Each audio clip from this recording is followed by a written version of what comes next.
آج ان کو پیش کیا ہے 24 گھنٹے کے بعد، اور ایک ایف آئی آر سامنے آئی ہے جس میں کہا گیا ہے کہ انہوں نے کوئی 50 لاکھ روپے کوئی رشوت لی ہے، اور دفعات جو ہیں وہ 406 لگائی ہے اور 506 2 اور 34۔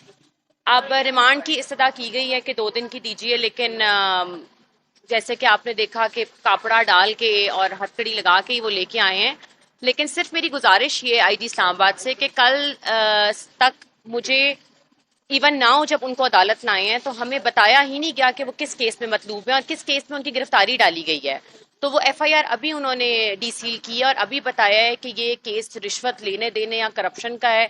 اور ایسا میری آنکھوں کے سامنے میں حلفاً کہتی ہوں اللہ کو حاضر ناظر جان کر کہ یہ ایف آئی آر بالکل بے بنیاد ہے، ایسا کچھ نہیں ہوا ہے۔ میں حلفاً بیان دینے کو تیار ہوں کہ ایسا انہوں نے اپنے ٹینور میں ایسی کوئی بھی خرد برد نہیں کی، اور اگر ہوتا تو آپ کو لگتا ہے کہ یہ پی ڈی ایم کی گورنمنٹ ہمیں بخشتی جب ان کا ٹینور تھا سارا کا سارا۔ اور میری آئی جی اسلام آباد سے بہت میرا شکوہ ہے کہ میری بچیاں اور میں جس دکھ اور درد سے گزرے ہیں اس 24 گھنٹے کے ٹائم پیریڈ میں، یہ صرف میں جانتی ہوں اور میرا اللہ جانتا ہے۔ بٹ اینی ہاؤ ہمیں پوری امید ہے کہ اللہ پاک کوئی نہ کوئی آگے بھی 2 کیسز میں نکالا ہے، اور اب آگے بھی اللہ تعالیٰ کوئی نہ کوئی راستہ نکالے گا۔ کہا جا رہا ہے کہ فواد چودھری صاحب کا اسپیشل کا لگاؤ تھا کہ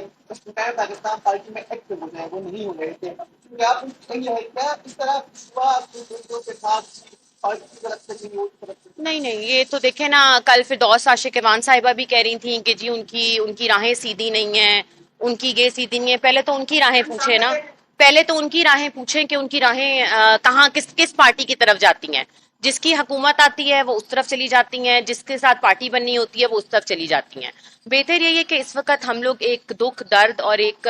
عجیب سی کیفیت میں مبتلا ہیں، تو پلیز اس طرح کے کامنٹس سوشل میڈیا کے اوپر بھی بہت سے ٹرولرز بیٹھے ہیں جو کہ کہہ رہے ہیں کہ جی یہ ہو گیا وہ ہو گیا۔ یہ ہم ہی جانتے ہیں کہ جس سچویشن سے میں گزر رہی ہوں اور میری بچیاں گزر رہی ہیں، اور امید